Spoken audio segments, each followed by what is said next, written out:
Selama ini berapa sembako ada penaikan harga dan sembako apa aja yang naik, Bang? Yang naik bawang merah dari 35.000 menjadi 45.000. Bawang putih menaik sedikit, jadi dari 40.000 eceran 45.000. Yang paling banyak dicari ini apa, Bang?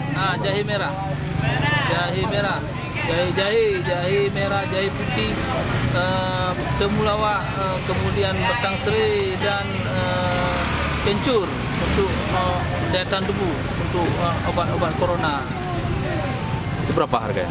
Itu kalau jahe merah sekarang itu eceran ada yang sampai 100.000, ada yang variasi 80.000 sampai 100 lah. Itu dari harga sebelumnya? Sebelumnya cuma 25.000. Ini luar biasa naiknya. Sudah sampai 100.000 kan? Langka, sudah mulai langka barang. Sonan.